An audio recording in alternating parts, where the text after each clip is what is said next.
I wanted to be at Texas State. I chose to be at Texas State. I'm from Texas. That was important to me. I always knew if the right guy got this job, you better watch out. You better watch out. This is Win Now or Get Bent, episode 113. If you don't already know, I'm Kev Tardello, coming to you on Friday, July 28th, and I'm back in the great state of Texas. Had an awesome week in New Orleans, hanging out with my guy, the Wizard, Zachary Webb. We had an awesome time catching up with some Bobcats, getting to know some other people in the Sun Belt, checking out the scene in New Orleans, eating some great food. It was an awesome time. Lots of great content for you. By the time you're hearing this, it should all be up on YouTube. But this episode here and that entire trip this week, sponsored by TGC, the Galindo Collective. You can find them at thegalindocollective.com. That's Galindo collective.com. They are a team of professional business consultants dedicated to helping others realize their business potential through people, planning, and practice. Their services cover a wide range of areas such as business strategy, marketing, human resources, and financial planning. They offer a full service solutions on general business evaluations, but specialize in residential and rental properties, commercial operations, and construction. If you own property and want to maximize its profitability, contact TGC at thegalindocollective.com, Galindo, galindo.collective.com. Follow their social media accounts on Twitter at TGC_LLC and on Instagram and Facebook, the Galindo Collective, on those last two platforms. Thank you to Rick Galindo over there at the Galindo Collective. Like I was saying, he sponsored our trip this week. He's also sponsoring us through the entire season. Can't thank him enough. A true Texas State sicko and a Texas State grad himself. I know he loves him some Bobcats. So thank you to Rick Galindo and the galindocollective.com. Check them out for any of your business consult needs. All right, let's get to these Bobcats a little bit. Like I said, we've already got some content up on YouTube. We decided to take some of our exclusive interviews and make them little individual videos instead of one big one. Take it easy on my guy, Zach Webb. He's been doing a lot of editing and a lot going on this week, and he's had to hang out with me a lot. I mean, two 8-hour drives going to New Orleans and then another one coming back with me. I mean, you know, pray for my buddy. He's going to need a good week off from me, I'm sure. But yeah, so we'll keep this a nice brief episode. Episode 113 will be. I always say they'll be brief, but this one will for sure be brief. No interview or anything. Just giving a little bit of an update on what happened this week with the Bobcats and other stuff to look forward to. I love the content we're going to put out. So these exclusive interviews that we have with G.J. Kinney, Nash Jones, Tori Spears. You've heard me talk to all three of those guys before, Nash and Tori, at press conferences over spring. Tori Spears, lots of times in the past. He's been here for a minute. I tried to make it a little different with this one-on-one interview, this sit-down that I had with them.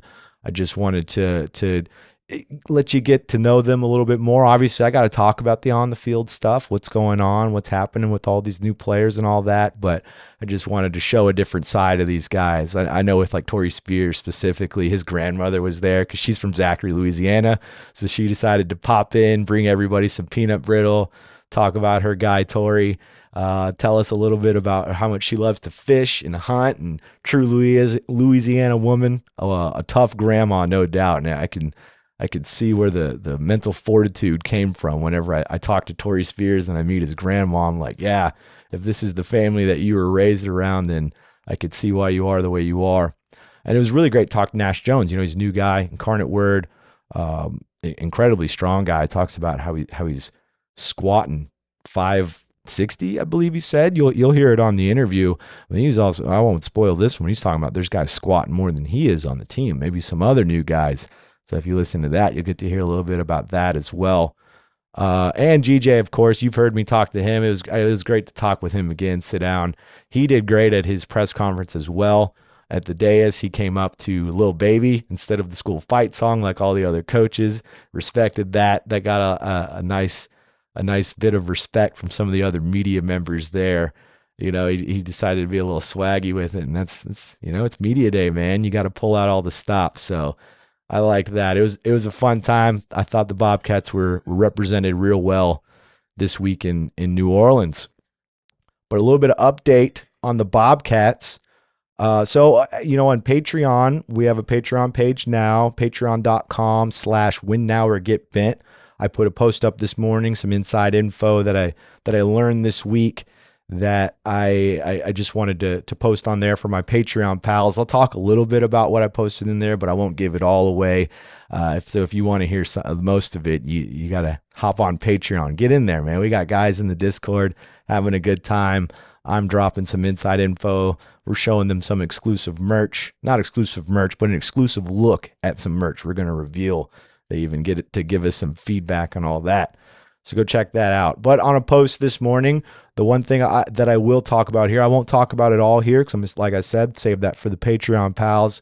But I will talk about the end zone complex renovation. It has been delayed due to a scheduling conflict with the contractor.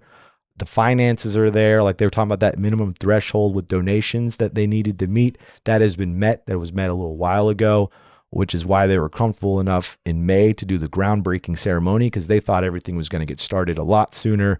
That didn't happen. It's not for anything nefarious or anything. It's just a scheduling deal with the contractor. And I know anybody who's dealt with the contractor, that tends to happen. No offense to any contractors out there. Y'all are just busy guys. You got a lot on your plate. You got to get all the materials to build up everything, but the money is there. The blueprint is set. The plan is ready to go. They're just waiting for everyone's schedule to line up and to be able to get that in there. And something that coincides with that is the Cats Garden. A lot of you have asked about the Cats Garden. What's going on with that? Are they going to keep it? What I do know for sure is it will be there. The Cats Garden will be around. What it's going to look like is unsure. Because I don't think I said this part when I was talking about the end zone complex renovation, but it's probably going to be pushed to August or September. That's kind of the soft dates. There is no set date, so they don't know. My initial thought when I heard that is why not just push it to the end of the season after the season is done. But I'm sure they want to get these renovations done, get that new weight room in so that they can hit the recruiting trail when the season ends. Something they can show off a little more. It definitely won't be completed by then, but at least you can show the foundation is there and some other stuff is coming. But Cats Garden, it is right there at the end of that end zone where they are going to move that or add to the weight room right there. It's going to push out to where Cats Garden is. So that has a lot of people wondering where you're going to put it, what's going to happen. And it doesn't seem that they know that they're going to have it, but where it's going to be is unclear at this time. Whether what they were trying to avoid is pushing it up against the end of that end zone over there. So it's going to take, once they have that schedule down with the contractor, then they'll kind of know what's going to happen with the Cats Garden and everything will kind of fall into place. So one before the other, apparently with all that situation, but the plan is still going. It's just a little delayed for now. I'll update you when I know more, when I know a date, when they have that set and I know it, I'll definitely hit you up. I may tell the Patreon pals first though. So get in there. Some other stuff I put on Patreon that I'll be vague about because I'm not going to give you all the details on it, but the Bobcats do have another transfer wide receiver coming, a P5 wide receiver coming. I wrote extensively about who it is, and I should say extensively. It's like 3 paragraphs. But I made some good notes about who he is in that Patreon post and everything. So some of my Patreon pals already know what's happening with that.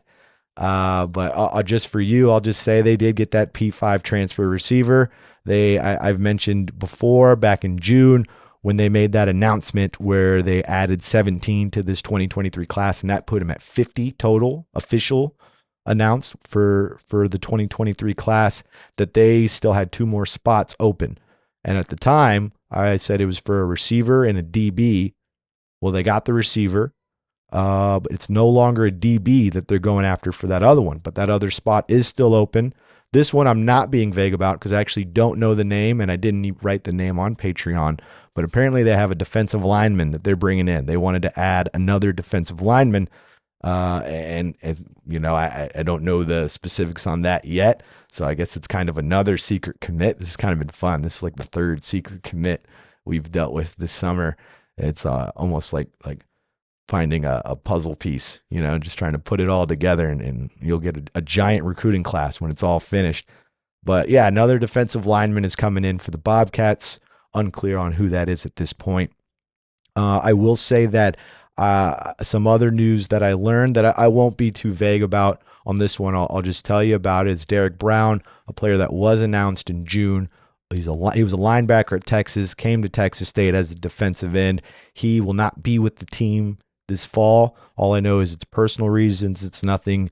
It's not like a legal issue or grades or anything. This is a personal issue, so I'll leave it at that. Try not to pry too much on those situations. There's still some hope that maybe he'll come back down the road at some point, but for now, he's not on the team. He won't be there, and I'm pretty sure that's why they're going for a defensive lineman over a defensive back. I mean, this recruiting class they brought in a lot of defensive backs, so losing one of the defensive linemen, making up for it, that makes sense to me. When you look at this class with the DBs like Josh Eaton, Caleb Ford Dement, Caleb Culp. We've heard a lot of good things about Caleb Culp and Caleb Ford Dement. Darius Jackson. They've just brought in a lot of DBs. Michael Boudin. There's guys I'm forgetting. That's how many DBs that they got, along with returners, AJ Edwards, Torrey Spears. So they're pretty good at DB. So it seems like they pivoted their recruiting strategy to go get a defensive lineman. Another note I made on the Patreon is Simon Gonzalez, the SMU tight end who was committed but wasn't announced with those other 17 in June. He is still coming. He'll be here in fall camp. Just finishing up classes and everything. That's what holds them up a lot from announcing some of these transfers. I think it was, like with TJ Finley, I know he was still finishing online classes to get his degree, which he actually did. He graduated. He is officially a grad transfer at Texas State, which is pretty impressive when you do 3 years at two different SEC schools, got some starts at quarterback in between those, and to come out of it with a college degree tells me a lot about where this guy's mindset is and where he's got the mental fortitude to be able to handle all of that and still be able to come out with a degree. But so I know that was the issue why they didn't officially announce TJ for a while. He's finished class. So it's kind of the same deal with Simon. It's kind of the same deal with the P5 receiver that I'm being vague about, that you can find out who it is on Patreon. Hey, I got to leave a little bit of juice for them, so you got to get in there too if you want to get on the inside with some of that info. TJ Finley, it felt like he was talked about a lot, especially with Media Day being in New Orleans. It's in Louisiana. He's from Louisiana, so it seemed like he was something that really excited a lot of people. Another thing that was talked about that I wish I had asked GJ about, so I'll bring it up here, is because it was asked about in the press conference where the main press conference where GJ went up to when he came up to the Little Baby song and he was talking, and he was asked about the new rule change that's going to happen where when you get a first down in college football, the clock doesn't stop anymore, where it used to stop. I'm going to pull this up while I'm thinking about it because I was looking at it and I don't want to get the numbers wrong on some of that because I like this thing I was reading. It's about that. Okay, so FBS games. So they are with stopping the clock. Not stopping the clock anymore after a first down. I got to get that right. It's twice I did that. For the record, the clock is going to run after first downs from now on. So we can be clear. With that, games were 3 hours and 21 minutes before on average. They expect them to be a little bit faster. FBS games averaged 178.3 plays a game last year. It's the lowest in 5 years, but the difference in those years has only been 4 plays. They expect the revised clock rules, each in place to increase player safety, will shorten games by only 4 to 5 plays a game. So it won't make it that much shorter. They're speculating 2 to 3 plays each side is how many they'll lose with the clock continuing to run. Because it is interesting, and why when GJ was asked about it, he gave a good answer. And I didn't ask him about it in that interview, and I wish I had, because I feel like it's pretty important when you're thinking about the context of this offense. And we've talked about how they like to move fast, they like to finish a play, and everybody gets up to the line of scrimmage, and boom, the next one's coming. Does it hurt his offense when the clock isn't running? Does it help it? It seems like it may actually help it. So that's going to be an interesting rule change when we check out this new offense from GJ Kinney and Mac Leftwich that they've got cooking, how it's going to look with this clock change. I thought there was a lot of good stuff that he had from that press conference as well, that we've got some footage of. We'll get you some of that as well at some point. But like I said, I'm going to keep this brief. We'll keep it brief. Now I'm thinking about it. I got to talk about the PFF thing. I almost forgot about that. PFF, they put out a preseason Sunbelt list of some of the players, and I liked it a lot more than the Sunbelt's list that they had. Their preseason accolades, they only had Jordan Revels at defensive end on the second team for the Bobcats. This one looked a lot better for PFF. I actually don't have it in front of me. I didn't write it down before because I just remembered it, but I think I have a good idea of where they all landed, because Revels was first team at defensive end for PFF's list. Ashton Hawkins was second team. We had A.J. Edwards on there. We had Torrey Spears on there. And, man, I know I'm forgetting somebody else on there, but they had 5 Bobcats on that list, and I like that one a lot better. Now, granted, they go all the way to a 4th team on PFF, so maybe that's why some more Bobcats are getting on there, but I still think that's a little bit more respect, because if you heard on the last episode 112, when we were in New Orleans, Zach Webb was even featured on that one. Go check it out if you haven't seen it yet. We were talking a lot about how I specifically felt Ashton Hawkins was somebody who was left off that list unfairly, because even when you're I was just listening to the Frary and Smith podcast. Shout out to them, F-R-A-R-Y, Frary and Smith. They talk all about the Sun Belt. Me and Zach got to hang out with them for a little bit at Media Day. But I was listening to their preview of the Sun Belt West after Tuesday, because they broke it up. Sun Belt West on Tuesday, Sun Belt East on Wednesday. We weren't there for the Wednesday edition. We had to come back, get all this content out. But they had that preview in there, and when they're talking about Ashton Hawkins, they're talking about him as a top 5 receiver in the Sun Belt. And for him to not be on the preseason list when you have other people who they cover the entire Sun Belt. And Smith, he himself, he played for App State, so I know he knows what he's talking about. But go check out their pod; it's really good. We were listening to it on the ride back and appreciated a lot of the info they said. But even they know that Hawkins should be a little higher. So I don't know why he was left off that list.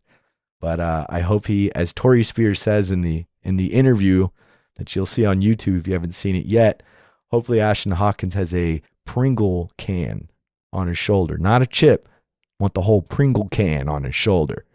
I liked that from Torrey. I'm definitely going to use that a lot going forward.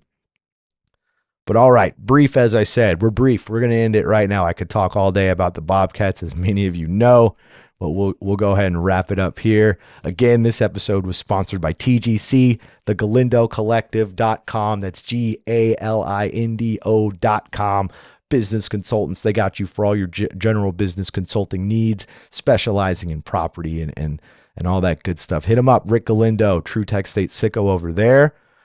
Check out our merch site, WNOGB.com. You can see I'm wearing a different shirt. If you're watching the YouTube channel is /Win Now or Get Bent. This is an old school shirt. You can see it's a little faded. Does anybody remember the first merch push I did before Zach Webb was here and he was able to help me with the website and all that? I was just kind of taking orders through email. And this is the old one. You can see it's a little faded too. The new ones, way better quality. That was the lesson that I learned with the first push, was you got to step it up and make sure they're good shirts whenever they get a wash, the color doesn't fade away. So you got that coming, and hats are coming. Oh man, I'm waiting on the samples to get in. We're going to check them out. If they're all good, we're going to blast them up there, and they'll be ready for public consumption at that point. And again, patreon.com/WinNowOrGetBent. So many plugs. Yeah, please get in there. Patreon. We have our Discord channel. Lots of great inside info. I'm going to be posting videos and lots of good stuff in there. So get in there if you want to check it out. Check us out on Twitter, Win Now or Get Bent. On Instagram, WNOGB. We're on Threads. I haven't really done much with it in a while. You can go check it out there too. I think there's a Facebook page I need to post on. We're going to get better with the socials once the season gets going. I promise you there. But make sure you like, subscribe, comment on all our platforms, YouTube channel, Apple, Spotify, all those good ones. Leave some good comments, some good likes. I see a lot of you doing it. My guy Dylan Crane, man, he comments on every YouTube one. Shout out to Dylan, man. I appreciate you. I see you. I see you out there working. Good man out there. Yeah, and don't forget to sign up your friends, your family, everybody you know. Make an account for your dog. Your dog wouldn't mind. It's not going to use its own YouTube account. So go ahead and do it. Help out. Help us grow a little bit. Y'all already have. We've grown a lot. That was a cool thing about Media Day is people coming up to us, and I was glad Zach was there to see a lot of it. And they were saying, "Hey man, Pod's is growing. It's looking great. All this good stuff. All great compliments. Makes me excited. It's especially great when other media members recognize what you're doing. So thank you, sickos. I say it often, but none of this is possible without you. I would be talking into the void if it wasn't for your passion for the Bobcats. I can't wait for fall camp. Oh, yeah. Hey, there you go. One last little tidbit. August 1st is report day. So usually that means fall camp starts like the next day. So like August 2nd. So we're going to get it cooking next week. I'll know the practice schedule and when they'll let me out there to be able to talk to them, bug them a little bit more. But yeah, so we got fall camp coming. It's here. We're here, everybody. Sort of here. We're about a month out, but feels like we're here, huh? All right. Y'all enjoy those interviews. Go check them out on the YouTube channel. Win Now or Get Bent on YouTube. Thanks, everybody. Thanks, sickos. Win now or get bent.